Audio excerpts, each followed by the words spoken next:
Hello friends, मैं संजय तिवारी आपका YouTube channel पर स्वागत करता हूं। आज का टॉपिक है राष्ट्रीय आंदोलन पार्ट 3 1919 से 1947। इसे गांधी युग के नाम से भी जाना जाता है। और आप जानते हैं कि राष्ट्रीय आंदोलन में 3-4 युग दिखाई पड़ता है, नरम दलीय, गरम दलीय, क्रांतिकारी और गांधी युग। ठीक है। और ये गांधी युग काफ़ी इम्पोर्टेंट हो जाता है परीक्षा के दृष्टिकोण से। कोई भी ऐसी परीक्षा नहीं हो, चाहे वो रेलवे का हो, एसएससी, बैंक या फिर सिविल सर्विसेज की परीक्षाओं की भी बात कर ले, तो उन परीक्षाओं में यहाँ से प्रश्न अक्सर पूछे जाते हैं। और आपको चाहिए कि इस टॉपिक को बाकायदे नोट्स बना करके तैयार करें और इस पर फोकस ज़्यादा करें। कारण है कि यहाँ से 3-4 प्रश्न अगर राष्ट्रीय आंदोलन से प्रश्न पूछ रहा है या इतिहास से प्रश्न पूछ रहा है, तो ये मान करके चलिए कि यहाँ से प्रश्न पूछेगा ही पूछेगा। ठीक है। अब इसको हम लोग एक एक प्रश्न को हम लोग ऑब्जेक्टिव प्रश्नों के माध्यम से देखेंगे। पहला प्रश्न देखेंगे, मॉन्टेग्यू चेम्सफोर्ड सुधार 1919 के बारे में क्या सत्य नहीं है? ऑप्शन है ए, सत्य नहीं है। देखेंगे, सत्य नहीं है। प्रांतों में पहली बार द्वैध शासन लागू किया गया, द्वैध शासन। भारत में पहली बार लोक सेवाओं का गठन किया गया, यह भी सत्य है। पहली बार महिलाओं को वोट देने का अधिकार दिया गया, यह भी सत्य है। मुस्लिमों को पृथक निर्वाचन प्रणाली की व्यवस्था किया गया, यह सत्य नहीं है। और आंसर होगा डी, मुस्लिमों को पृथक निर्वाचन प्रणाली 1909 के मार्ले मिंटो सुधार में दिया गया। और यह अंग्रेजों की चाल थी कि हिंदू और मुसलमानों को बांट करके राज करे। ठीक है। और इसके बीज जो बोए गए, इसका प्रतिफल 1947 में जाकर के दिखाई भी पड़ता है। आगे देखेंगे, पहला प्रांतों में पहली बार द्वैध शासन लागू किया। प्रांतों में द्वैध शासन, दो तरीके से सरकार थी। एक तो केंद्रीय विधानमंडल था और दूसरा प्रांत में सरकार थी। तो प्रांतीय विधानसभाओं में दो द्वैध शासन। कैसा द्वैध शासन है? तो एक आरक्षित था और दूसरा हस्तांतरित। आरक्षित मुद्दे ब्रिटिश सरकार अपने पास, जैसे पैसा रुपया यानी वित्त व्यवस्था अपने पास, सेना इनके पास, विदेश नीति इनके पास, भारतीयों के पास स्वास्थ्य, शिक्षा, स्थानीय स्वशासन, नाली गाली रोड, ये सारा कुछ इनको। अब देखिए, वित्त इनके पास, सेना इनके पास, सारा कुछ इनके पास है। और इधर अधिकार एक तरफ, दायित्व एक तरफ, अधिकार एक तरफ और दायित्व एक तरफ होते जा रहे थे। इसी को कहा कि द्वैध शासन। तो प्रांतों में पहली बार द्वैध शासन लागू किया गया। इसके तहत अब देखेंगे, भारत में पहली बार लोक सेवाओं का गठन। बता दें कि 1919 के अधिनियम के तहत 1923-24 ईस्वी में ली कमीशन की रिपोर्ट के आधार में भारत में पहली बार लोक सेवा आयोग का गठन किया गया। ऐसे आपको जानना चाहिए कि 1853 के अधिनियम के तहत भारत में लोक सेवा की परीक्षा की शुरुआत किया गया। परीक्षा का आयोजन यहाँ नहीं हो रहा था, इंग्लैंड में हो रहे थे। ठीक है। आप जानते हैं कि हमारे यहाँ प्रथम आईसीएस सत्येंद्रनाथ टैगोर थे। ठीक है। तो ये सारी बातें हैं। इससे पहली बार महिलाओं को वोट देने का अधिकार दिया गया। इसके अलावा आपको बता दें, पृथक निर्वाचन प्रणाली यहाँ 1909 में भले दिया गया है, लेकिन 1919 के अधिनियम में सिखों को, ईसाइयों को और मद्रास के क्षेत्रों में नन ब्राह्मणों को भी पृथक निर्वाचन प्रणाली की व्यवस्था किया गया 1919 के अधिनियम में। अगला प्रश्न देखेंगे, अंग्रेजों के काल में किसे काला कानून या क्रांतिकारी अराजकतावादी अधिनियम के नाम से जाना जाता है?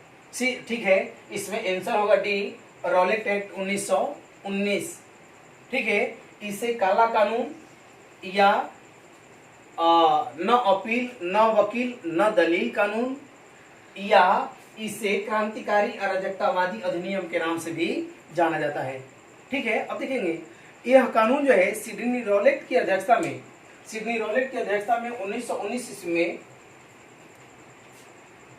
देखेंगे। तो 1919 का, जैसा कि हमने बताया कि यह काला कानून, न अपील, न वकील, न दलील, या क्रांतिकारी अराजकतावादी अधिनियम के नाम से जाना जाता है। ठीक है, इसमें यह व्यवस्था किया गया था कि 1917 ईस्वी में सिडनी रॉलेट जो कि एक न्यायाधीश था, सिडनी रॉलेट की अध्यक्षता में 1917 में एक कमेटी का गठन किया गया था और इसका उद्देश्य था कि भारत में जो क्रांतिकारी या आतंकवादी कार्यवाही हो रही है उसके बारे में रिपोर्ट देना था। और 1918 ईस्वी में सिडनी रॉलेट 1918 में अपना रिपोर्ट देता है और उसके आधार पर ब्रिटिश पार्लियामेंट में रॉलेट एक्ट कानून आता है, जिसे रॉलेट एक्ट के नाम से जानते हैं या काला कानून के नाम से जानते हैं। और इसमें यह प्रावधान किया गया था कि 3 वर्षों तक अगर सरकार किसी को पकड़ करके जेल में डाल देती है तो अनिश्चित काल तक के लिए जेल में डाल सकती थी। वो 3 वर्षों तक अनिश्चित काल के लिए उनको जेल में डाला जा सकता, क्यों संदेह के आधार पर उनको जेल में डाला जा सकता था। और इसका भारत भर में विरोध किया गया। आपको बता दें, गांधी के द्वारा पहली बार अखिल भारतीय स्तर पर इस रॉलेट एक्ट या क्रांतिकारी अराजकतावादी अधिनियम के खिलाफ पूरे अखिल भारतीय स्तर पर विरोध किया गया या आंदोलन चलाए गए। और उसी आंदोलन के क्रम में जब गांधी दिल्ली और पंजाब के क्षेत्रों में जा रहे थे तो ब्रिटिश गवर्नमेंट ने उन्हें जाने से मना कर दिया और पंजाब जब जा रहे थे तो उनको हरियाणा के पलवल में गिरफ्तार कर पुनः मुंबई भेज दिया गया। ठीक है, और यही है रॉलेट एक्ट। हालांकि प्रथम विश्व युद्ध में भारतीय जिस तरीके से सेवा किए थे अंग्रेजों का, खास करके गांधी की बात करें, इनको भर्ती करने वाला सार्जेंट कैसर हिंद की उपाधि आदि दी गई थी और इनको मिला क्या, तो रॉलेट एक्ट जैसा अधिनियम या कानून मिलता है। अब देखेंगे 1892 का अधिनियम। 1892 का अधिनियम की अगर मुख्य बातों की बात करें तो इसमें बजट पर बहस करने का अधिकार तो दिया गया, लेकिन आप अनुपूरक प्रश्न नहीं पूछ सकते, कॉम्प्लीमेंट्री क्वेश्चंस आप नहीं कर सकते हो। ठीक है, 1992 का अधिनियम में। अब है 1909 का अधिनियम। आप जानते हैं कि मुसलमानों के लिए पृथक निर्वाचन व्यवस्था दी गई है। और 1919 का अधिनियम प्रांतों में द्वैध शासन के लिए विशेष रूप से जाना जाता है। अगला प्रश्न देखेंगे, 13 अप्रैल 1919 को होने वाला जलियांवाला बाग हत्याकांड को किसने जानबूझकर की गई हत्या कहा? ठीक है, आंसर होगा डी, CF एंड्रूज। ठीक है, इन्हें दीनबंधु के नाम से भी दीनबंधु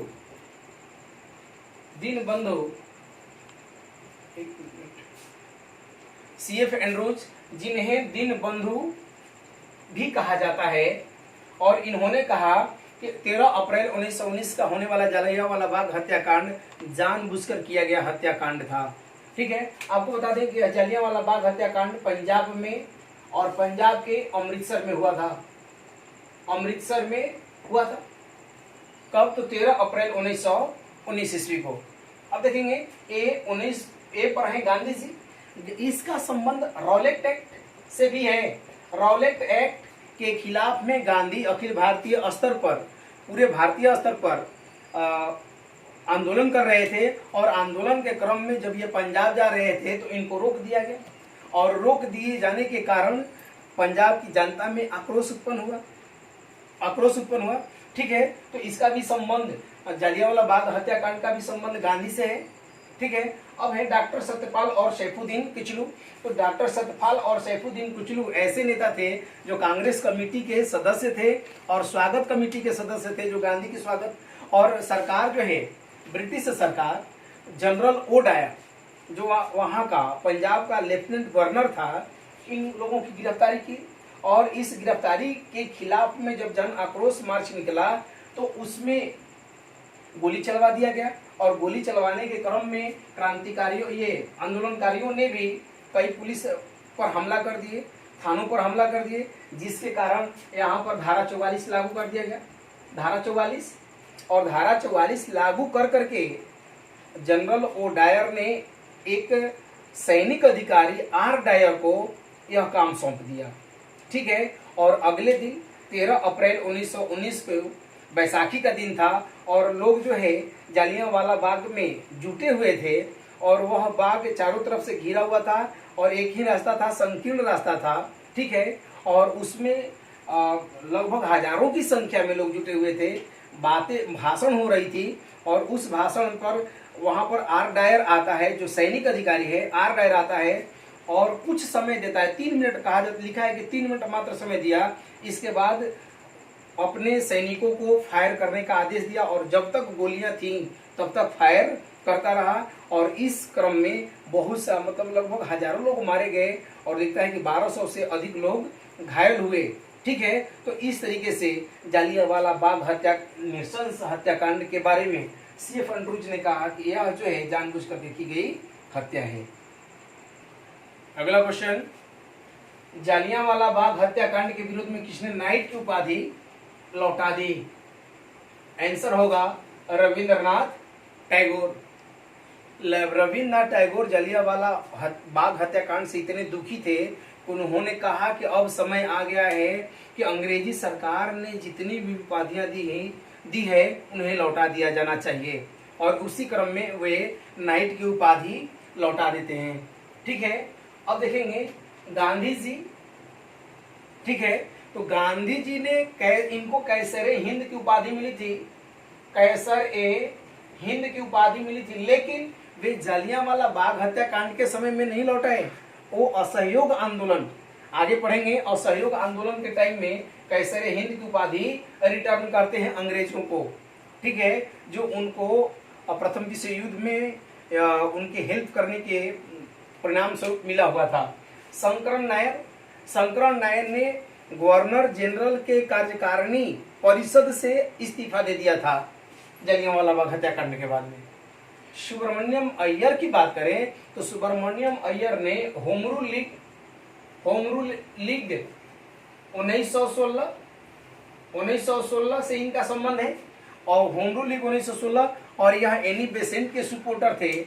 जब एनी बेसेंट को गिरफ्तार कर लिया गया और जेल भेजा गया तो उस वक्त इन्होंने भी नाइट की उपाधि लौटाई थी। नाइट की उपाधि कब? तो 1916 ईस्वी में होम रूल लीग के टाइम में। कब जी? तो एनी बेसेंट को जब गिरफ्तार किया गया था तब। अगला क्वेश्चन देखेंगे, जालियांवाला बाग हत्याकांड के लिए किस समिति का गठन किया गया? ठीक है, तो आंसर है हंटर कमेटी। 8 सदस्यीय था, और 8 सदस्यीय में 5 अंग्रेज थे और 3 भारतीय थे।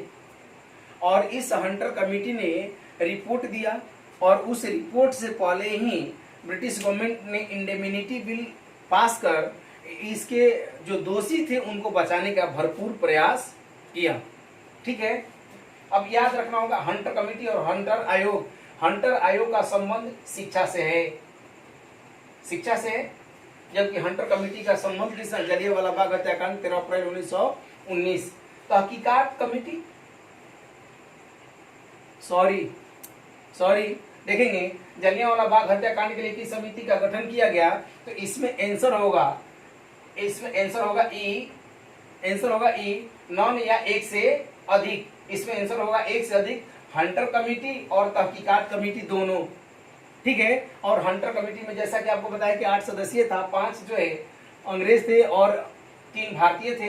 तहकीकात कमेटी जो है भारतीयों के द्वारा गठित था, और इसकी अध्यक्षता कर रहे थे मदन मोहन मालवीय, 3M बोलते हैं, मदन मोहन मालवीय। इसके अलावा गांधी जी, मोतीलाल नेहरू, प्रफुल्ल जयकर, अब्बास तैयब जी जैसे लोग जुड़े हुए थे।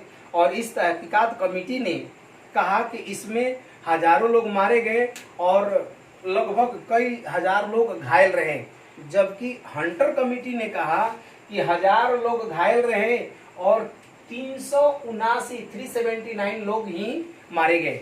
हंटर कमेटी कहता है कि 379 लोग ही मारे गए, 1000 लोग घायल हुए, जबकि तहकीकात कमेटी कहता है कि 1000 लोग मारे गए और कई हजार लोग घायल रहे। और आप देखिए कि तहकीकात कमेटी की अध्यक्षता कर रहे थे कौन? मदन मोहन मालवीय, और इसमें गांधी जी भी जुड़े हुए थे। इसके अलावा मोतीलाल नेहरू भी जुड़े हुए थे, प्रफुल्ल जयकर भी जुड़े हुए थे, अब्बास तैयब जी आदि। अगला क्वेश्चन देखेंगे, गांधी जी के जीवन के बारे में क्या सत्य है, नहीं है? ठीक है, आगे हम लोग गांधी जी के पास 1919 से 1947 को गांधी युग के नाम से जानते हैं। ठीक है, यह जन आंदोलनों का, जन सैलाबों का काल था। गांधी की विशेषता यही थी कि तिलक जनता में अपनी पैठ नहीं बना पाए और गांधी जनता में पैठ बना चुके थे, और इसलिए गांधी राष्ट्रपिता हैं, बापू हैं, महात्मा हैं, बहुत सारी उपाधियां हैं इनकी। क्वेश्चन देखिए, गांधी जी के जीवन के बारे में क्या सत्य नहीं है? ऑप्शन ए है पोरबंदर में जन्म, बी माता का नाम पुतलीबाई, ये भी सही है, पत्नी कस्तूरबा गांधी, डी पिता हरिलाल हीरालाल, यह गलत है। पिता इनके करमचंद गांधी नाम था, पिता का नाम करमचंद गांधी, जिसे लोग प्यार से काबा गांधी के नाम से जानते थे, और वह पेशे से बैरिस्टर या वकील थे। कौन? काबा गांधी। अब देखेंगे इनके ये जो हीरालाल, मणिलाल, रामदास, देवदास, ये सब जो है इनके गांधी जी के बेटे थे या पुत्र थे। हीरालाल, मणिलाल, रामदास, देवदास, और पांचवा पुत्र बोलते हैं गांधी जी का पांचवा पुत्र, हालांकि पुत्र थे नहीं, पांचवा पुत्र जमनालाल बजाज को पांचवा पुत्र बोला गया है। ठीक है, अब देखेंगे गांधी जी का जन्म आप जानते हैं 2 अक्टूबर 1869 ईस्वी को गुजरात के पोरबंदर में हुआ। राष्ट्रीय दिवस के रूप में मनाया जाता है, जैसे आप 15 अगस्त, 26 जनवरी, 2 अक्टूबर। ठीक है, तो इस तरीके से माता का नाम पुतलीबाई, पत्नी कस्तूरबा गांधी, यह इनका फैमिली स्ट्रक्चर था। किसका? तो गांधी जी का। अगला क्वेश्चन देखेंगे, गांधी जी पेशे के रूप में वकालत की शुरुआत कहां से की? तो आंसर होगा सी, राजकोट, गुजरात में। इनके पिताजी भी गुजरात के हैं, इनके पिताजी भी राजकोट से दीवान के काम शुरुआत की थी, या दीवान काम कर रहे थे, ये भी वहां से। इसके बाद वो बम्बई में दीवान या बैरिस्ट्री का काम, वकालत की काम गांधी जी ने मुंबई में भी किया, लेकिन यहाँ भी वकालत उनकी नहीं चली। आपको बता दें, दक्षिण अफ्रीका 1893 ईस्वी में दादा अब्दुल्ला एंड कंपनी का केस लड़ने के लिए 1893 ईस्वी में गांधी जी दक्षिण अफ्रीका गए और वहाँ 22 वर्ष रहे, और 1915 ईस्वी तक वहाँ पर रहते हैं और कई जन आंदोलन करते हैं, और फिर वहाँ से आते हैं 1915 ईस्वी में। ठीक है, लंदन भी बैरिस्ट्री की पढ़ाई करने के लिए 1889 से 91 तक गांधी जी लंदन में बैरिस्ट्री की पढ़ाई करने के लिए गए थे। बैरिस्ट्री करने के लिए नहीं गए थे, वकालत करने के लिए नहीं, वकालत की पढ़ाई करने के लिए गए थे। कब? तो 1889 से 91 के बीच में। अगला प्रश्न है 7 नंबर, गांधी जी किस आश्रम का निर्माण भारत में? गांधी जी ने किस आश्रम का निर्माण भारत में किया? आंसर है डी, साबरमती आश्रम। 1916 ईस्वी में गांधी जी ने अहमदाबाद में साबरमती नदी के किनारे साबरमती आश्रम का निर्माण किया। ठीक है, अब देखेंगे फिनिक्स आश्रम, नटाल आश्रम, टॉलस्टॉय आश्रम, इन तीनों ही आश्रमों का स्थापना दक्षिण अफ्रीका में गांधी ने किया। इसका एक ट्रिक देखेंगे, आजकल सुने होंगे NEFT, NEFT, national electronic fund transfer. आजकल नेफ्ट के माध्यम से और RTGS के माध्यम से पैसे का ट्रांसफर किया जाता है। नेफ्ट, ठीक है, नेफ्ट में ई को अगर साइलेंट कर लें तो नटाल फॉर्म, फिनिक्स आश्रम और टॉलस्टॉय फॉर्म। 1894 ईस्वी में गांधी ने नटाल फॉर्म का स्थापना किया। 1904 ईस्वी में फिनिक्स आश्रम और 1910 ईस्वी में टॉलस्टॉय। ठीक है, और आपको टॉलस्टॉय फॉर्म की स्थापना में गांधी का मुख्य सहयोगी एक जर्मन थे, उनका नाम था कालेन बाख।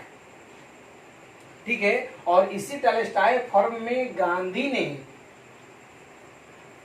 लियो टॉलस्टॉय की पुस्तक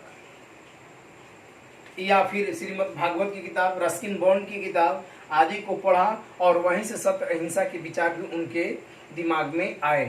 ठीक है, तो इस तरीके से याद रखेंगे फिनिक्स आश्रम।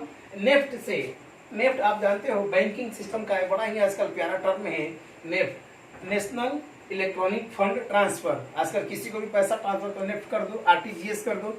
और इसी नेफ्ट में क्रम से बन रहा है नेफ्ट नटाल आश्रम 1894, फिनिक्स आश्रम 1904 और टेलेस्टाई फर्म 1910। और ये कहाँ है तो दक्षिण अफ्रीका में। अगला प्रश्न है गांधी जी ने पहली बार सत्याग्रह का प्रयोग कब किया? यानी आंदोलन में सत्य और अहिंसा, सत्याग्रह था, सत्य और अहिंसा का प्रयोग गांधी ने कब किया? तो आंसर है 1906। अगर प्रश्न पूछता है कि गांधी जी ने पहली बार सत्याग्रह, भारत तो नहीं पूछे या कहीं स्थान नहीं पूछता है तो 1906 होगा। अगर भारत में पूछा तो 1917 होगा। भारत में गांधी ने पहली बार सत्याग्रह का प्रयोग कब किया भारत में? तो 1917 में चंपारण में। लेकिन अगर ऐसे पूछता है कि गांधी जी ने पहली बार सत्याग्रह का प्रयोग कब किया तो 1906 ईस्वी में। कहां पर? तो दक्षिण अफ्रीका में। कहां पर? तो दक्षिण अफ्रीका में। अब देखेंगे 1893 ईस्वी में गांधी जी दादा अब्दुल्ला एंड कंपनी का केस लड़ने इंग्लैंड जाते हैं और एक बड़ी रोचक घटना घटती है। प्रिटोरिया से डरबन से प्रिटोरिया जा रहे थे। प्रिटोरिया से डरबन जा रहे थे तो एक बीच में स्टेशन था मोरिट्सबर्ग। और उस प्रिटोरिया से जब डरबन जा रहे थे, एक मिनट देखेंगे, गांधी जी डरबन से प्रिटोरिया जा रहे थे और वो ट्रेन में फर्स्ट क्लास का टिकट, एसी का टिकट ले ली। और दक्षिण अफ्रीका में यह कानून था कि आप कितना भी पैसे वाले हो जाएं, अगर भारतीय हैं तो आप अंग्रेजों के साथ बैठ करके यात्रा नहीं कर सकते, बैठ करके उनके साथ फिल्म नहीं दे सकते। ठीक है, ये सारी यानी गोरा और काला का भेद था, रंग भेद बहुत ज्यादा था दक्षिण अफ्रीका में। ठीक है, लेकिन गांधी जी डरबन से प्रिटोरिया जा रहे थे तो मोरिट्सबर्ग स्टेशन पर उनको मार करके अंग्रेजों ने नीचे धकेल दिया। वो रात भर जाड़े में बेचारे ठिठुरते रहे और वहां से उन्होंने संकल्प लिया कि जब तक हम इस भेदभाव को मिटा नहीं लेंगे तब तक हम यहाँ से नहीं जाएंगे। और उसी क्रम में आप देखेंगे कई आश्रमों की स्थापना। और 1906 ईस्वी में गांधी ने पहली बार एशियाटिक रजिस्ट्रेशन एक्ट के खिलाफ सत्याग्रह किया और सफल रहा। और आपको बता दें 1906 से लेकर के 1914 ईस्वी तक गांधी ने कई आंदोलन किए। पहला satyagraha Asiatic registration act, Asiatic registration अधिनियम, एशियाटिक रजिस्ट्रेशन कानून के खिलाफ किया। ठीक है, और उस कानून में था कि अगर आप भारतीय हैं, अगर आप भारतीय हैं तो आपको रजिस्ट्रेशन कराना होगा और रजिस्ट्रेशन के बदले आपको टैक्स देना था। और इसलिए कि आप काले हैं, इसलिए देना था कि आप काले हैं। ठीक है, और उसके खिलाफ और वहां पर गांधी को सफलता मिलती है। और उस क्रम में 1914 ईस्वी तक कई जन आंदोलन किए, कई सत्याग्रह किए और सत्याग्रह कर वहां के जितने भी असमानता वाले कानून थे उनको समाप्त किया। अब देखेंगे 1915 9 जनवरी 1915 ईस्वी को गांधी 22 वर्षों तक दक्षिण अफ्रीका में रहने के बाद में वापस आते हैं भारत। 1917 ईस्वी में पूर्वी चंपारण में गांधी के द्वारा पहली बार सत्याग्रह का प्रयोग किया गया। इसका तो सत्याग्रह का प्रयोग किया गया। ठीक है, अगला प्रश्न देखेंगे, निम्नलिखित में कौन सी रचना गांधी जी की नहीं है? गांधी जी वकील तो थे ही, उसके बाद कुशल राजनीतिज्ञ बने। इसके अलावा कई किताबों की और कई पत्र एवं पत्रिकाओं की रचना भी किया। किसने? मिस्टर गांधी ने। देखेंगे young India, war and peace, Harijan और माई एक्सपेरिमेंट विथ ट्रूथ, इनमें से कौन रचना गांधी की नहीं है? तो वार एंड पीस, यह लियो टॉलस्टॉय की है। यह किताब जो है किसकी है? लियो टॉलस्टॉय की। लियो टॉलस्टॉय की किताब को बड़े चाव से पढ़ते थे या उनकी फेवरेट किताब थी गांधी जी की।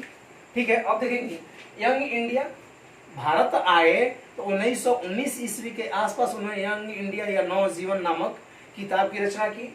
हरिजन नामक पत्रिका 1933 के आसपास वो हरिजन नामक पत्रिका का संपादन करते हैं।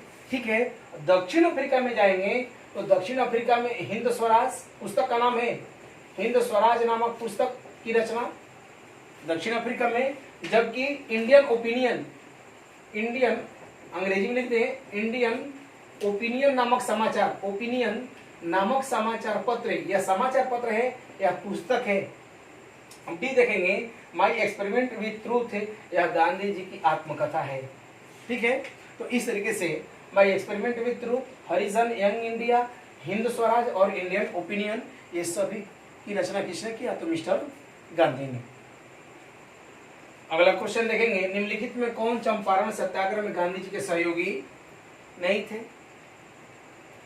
ठीक है, ऑप्शन है A Mahadev Desai, B Narhari Parikh, J B Kripalani और डी है तिलक। तो तिलक साहब नहीं थे, आंसर ये है तिलक। लेकिन महादेव देसाई, नरहरि पारिक, जे बी कृपलानी, इसके अलावा मौलाना मजहरुल हक, मौलाना मजहरुल हक, ब्रिज किशोर, ठीक है, ये सभी लोग जो थे, राजकुमार शुक्ला, ये सभी जो है डॉक्टर राजेंद्र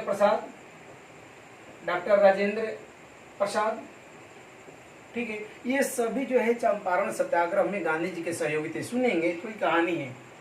1917 की बात है, चंपारण सत्याग्रह, चंपारण, पूर्वी चंपारण, बिहार के पूर्वी चंपारण की बात है।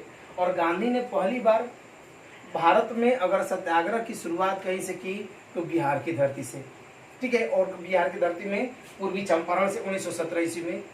कहानी यह है कि यहाँ पर अंग्रेज नीलहे जो है जबरदस्ती पूर्वी चंपारण के लोगों से नील की खेती कराते थे और 1 बीघा में 3 कट्ठा निश्चित रूप से खेती करनी थी। 3 कठिया बोलते थे उसको, 3/20, 3 कठिया प्रणाली थी। और इस 3 कठिया प्रणाली के कारण जबरदस्ती जो है अंग्रेज नीलहों के द्वारा भारतीयों से या बिहार के लोगों से जबरदस्ती नील की खेती कराई जाती थी और यहाँ के किसान काफी परेशान थे। उसमें राजकुमार शुक्ल जो है लखनऊ अधिवेशन 1916 में जाते हैं और वहां पर उनकी मुलाकात गांधी से होती है और गांधी को बिहार आने का न्योता देते हैं। कौन? राजकुमार शुक्ल। गांधी जी न्योता स्वीकार कर लेते हैं, आते हैं तो वो मौलाना मजहरुल हक, डॉक्टर राजेंद्र प्रसाद आदि लोगों से मिलते हैं और जैसे ही वह चंपारण के क्षेत्रों में जाते हैं तो वहाँ का जो डिप्टी कमिश्नर था या वहाँ का जो अधिकारी था उन्होंने मना किया कि गांधी आप वापस लौट जाओ, लेकिन गांधी ने उनकी बातों का अवहेलना किया, उनकी बातों को नहीं माना और एक प्रकार से यह सविनय अवज्ञा आंदोलन भी था। यानी अंग्रेजों की बातों को न मानना, उनकी आज्ञा को न मानना एक प्रकार का सविनय अवज्ञा आंदोलन भी था और प्लस गांधी का पहला सत्याग्रह था। और गांधी ने कहा कि हम नहीं जाएंगे और गांव-गांव घूम करके गांधी ने लोगों के दुख दर्द को सुना, समस्याओं को सुना और इन समस्याओं को ध्यान में रखते हुए गांधी लोगों से बात करते रहे। सरकार जो है परेशान होकर के जो एक कमेटी गठन की ताकि लोगों को कितनी परेशानी है, कमेटी गठन जनरली लोकतांत्रिक देशों में या लोकतांत्रिक प्रणाली में कमेटी गठन कर दिया जाता है। कमेटी क्या रिपोर्ट देती है उसी रिपोर्ट के आधार पर आगे की कार्रवाई की जाती है। तो कमेटी का गठन किया गया और उस कमेटी का सदस्य गांधी जी को भी बनाया गया और गांधी जी और उस कमेटी के लोगों ने यह फैसला लिया कि यहाँ नील की खेती बंद होनी चाहिए और नीलहों के द्वारा जो भी अवैध वसूली की गई है उसका 25% बिहार के किसानों को वापस दिया जाना चाहिए। ठीक है, और इस तरह से चंपारण सत्याग्रह जो है सफल होता है। अब देखेंगे थोड़ा सा इनका नाम याद करने के लिए, महादेव देसाई, नरहरि पारिक, मौलाना मजहरुल हक, ब्रज किशोर, तो इनको अगर हम लोग थोड़ा सा ट्रिक बनाने की कोशिश करें याद रखने के क्रम में, तो देखेंगे महादेव एवं नरहरि की कृपा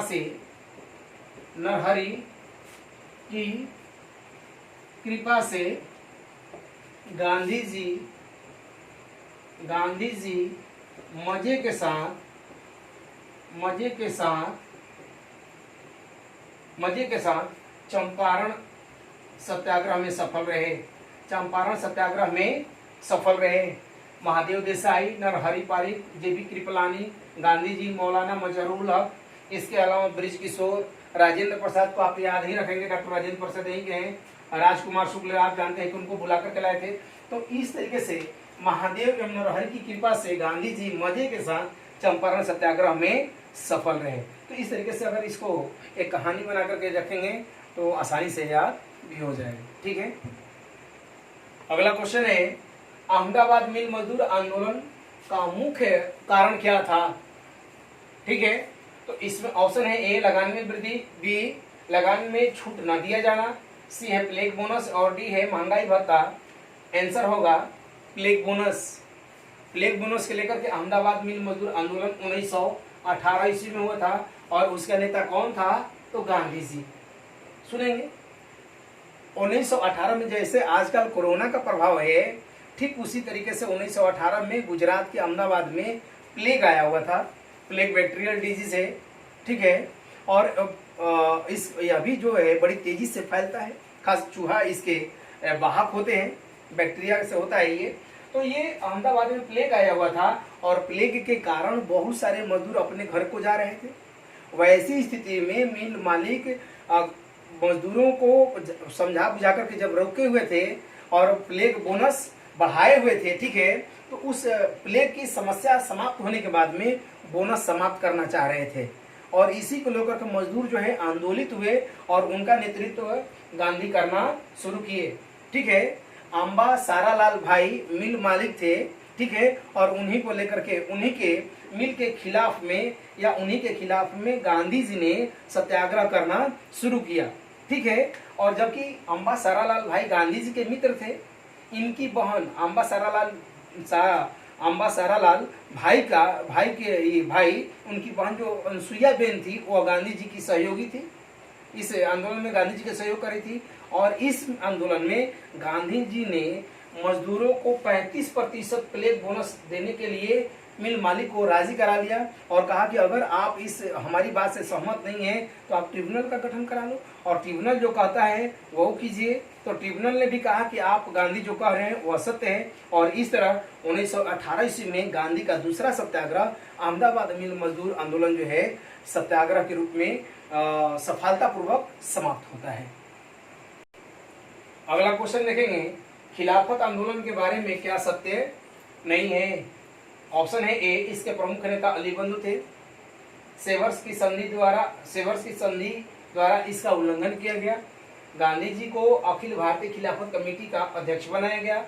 मौलाना अबुल कलाम आजाद ने इसका विरोध किया। तो इसमें क्या सत्य नहीं है? तो आंसर है डी मौलाना अबुल कलाम आजाद ने इसका विरोध किया ऐसा नहीं है, उन्होंने इसका समर्थन किया। मौलाना अबुल कलाम आजाद, मोहम्मद अली, शौकत अली बंधु, मोहम्मद अली और शौकत अली दो बंधु थे और इसके प्रमुख नेता खिलाफत कमेटी का प्रमुख नेता थे मोहम्मद अली और शौकत अली। और मोहम्मद अली और शौकत अली ने गांधी जी को अखिल भारतीय खिलाफत कमेटी का अध्यक्ष बनाया। आपको बता दें यह खिलाफत आंदोलन की शुरुआत कब है या खिलाफत आंदोलन कब? 1919 में।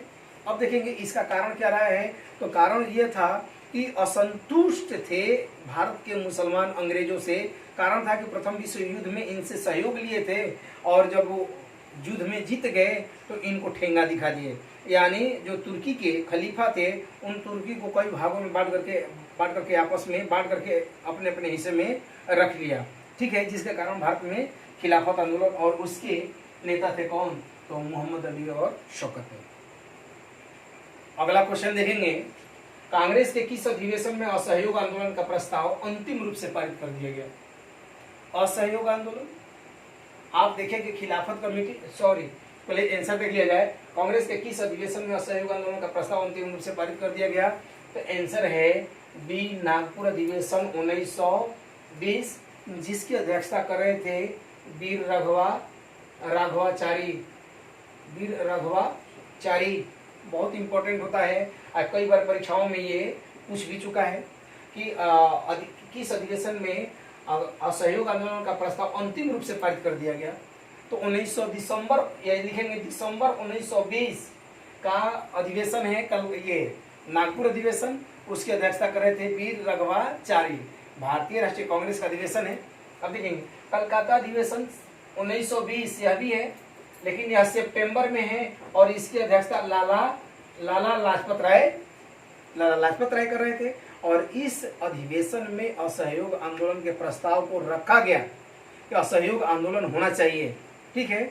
और इस तरीके से यह प्रश्न पूछता है कि असहयोग आंदोलन का प्रस्ताव कहाँ लाया गया और कहाँ पारित हुआ, तो ये कलकत्ता अधिवेशन और नागपुर अधिवेशन। और आपको बता दें कि असहयोग आंदोलन की शुरुआत 1 अगस्त 1920 ईस्वी से, जिसके नेता थे मिस्टर गांधी। अगला प्रश्न देखेंगे, असहयोग आंदोलन का प्रमुख नेता कौन थे? ऑप्शन है ए गांधी जी, एनी बेसेंट, सुरेंद्र बनर्जी और मदन मोहन मालवीय है। इसमें आंसर है ए गांधी जी। असहयोग आंदोलन 1 अगस्त 1920 ईस्वी में शुरू हुआ था और खिलाफत आंदोलन को ही कन्वर्ट कर दिए गांधी जी असहयोग आंदोलन में। कारण भी था असहयोग आंदोलन के कई कारण, रॉलेट एक्ट, जलियांवाला बाग हत्याकांड, ठीक है। तो ये सारे कई कारण थे असहयोग आंदोलन के। और इन असहयोग आंदोलन में गांधी का मानना था कि अगर हम अंग्रेजों के साथ सहयोग नहीं करें तो अंग्रेज जो है 1 वर्ष में भारत को छोड़ करके चले जाएंगे और 1 वर्ष में हमें आज़ादी मिल जाएगी। और बाकी जो आप देख रहे हैं एनी बेसेंट, सुरेंद्रनाथ बनर्जी, मदन मोहन मालवीय, मोहम्मद अली जिन्ना आदि नेताओं ने गांधी जी का असहयोग आंदोलन का विरोध किया था और इनका मानना था कि गांधी जी को अभी असहयोग आंदोलन करने की जरूरत नहीं है। अगला क्वेश्चन देखेंगे, 16 नंबर है, असहयोग आंदोलन के बारे में क्या सत्य है? गांधी जी ने कैसरी हिंद की उपाधि लौटाई, काशी विद्यापीठ और अलीगढ़ मुस्लिम विश्वविद्यालय का गठन हुआ, ठीक है। प्रिंस ऑफ वेल्स का भारत आगमन हुआ, डी तिलक स्वराज फंड की स्थापना हुई, डी है नॉन या 1 से अधिक, आंसर है ई डी या नॉन 1 से अधिक, ठीक है। गांधी जी ने असहयोग आंदोलन के दरमियान उन्होंने सोचा कि कैसरी हिंद की जो उपाधि मिली है उसे लौटा दें, ठीक है। और उनके लौटाने के साथ ही कई वकीलों ने, मशहूर वकीलों की बात करें, उन्होंने वकालत छोड़ दी, चाहे वो चित्तरंजन दास है, मोतीलाल नेहरू हों या फिर मोहम्मद अली जिन्ना की बात नहीं करेंगे क्योंकि वो विरोध में थे। तो ऐसे वो कई लोगों ने वकालत छोड़ दी। फिर काशी विद्यापीठ और अलीगढ़ मुस्लिम विश्वविद्यालय का गठन किया गया ताकि असहयोग आंदोलन के क्रम में जो लोग अगर नहीं पढ़ना चाहते सरकारी कॉलेज और विश्वविद्यालयों में, वो आकर के यहाँ पर पढ़ें। प्रिंस ऑफ वेल्स का भारत आगमन होता है नवंबर 1921 ईस्वी में, जिसका भारत में विरोध किया जाता है, ठीक है। और तिलक स्वराज फंड की स्थापना और देखते ही देखते 1 करोड़ रुपया इस फंड में जमा हो जाता है। तो इस तरीके से आंसर होता है 1 से अधिक। देखेंगे और अगला क्वेश्चन नंबर 17 है, असहयोग आंदोलन कब वापस लिया गया? प्रश्न संख्या 17 है, ठीक है।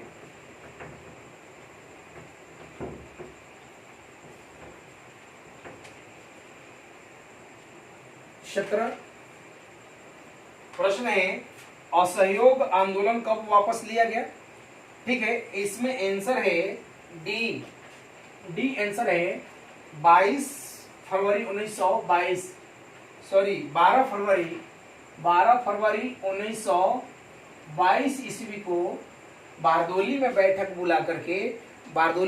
बुला करके गांधी ने असहयोग आंदोलन को वापस ले लिया। कारण था कि असहयोग आंदोलन के दरमियान गांधी जी ने कहा था कि सत्य और अहिंसा का पालन करना है, लेकिन उत्तर प्रदेश में चौरा चौरी में 5 फरवरी 1922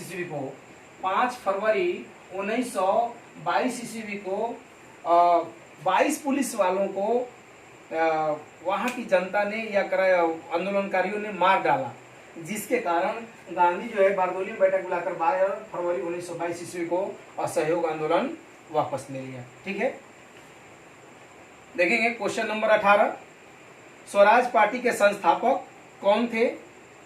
इसमें आंसर है ई है नॉन या 1 से अधिक। स्वराज पार्टी में देखेंगे राजेंद्र प्रसाद, बी ऑप्शन पर सी राजगोपालाचारी, सी चित्तरंजन दास, डी मोतीलाल नेहरू और ई है नॉन या 1 से अधिक। तो इसमें चित्तरंजन दास और मोतीलाल नेहरू ये जो है 1923 ईस्वी में 1 जनवरी 1923 ईस्वी को, ठीक है, इलाहाबाद में स्वराज पार्टी का स्थापना, स्वराज पार्टी का स्थापना किसके द्वारा?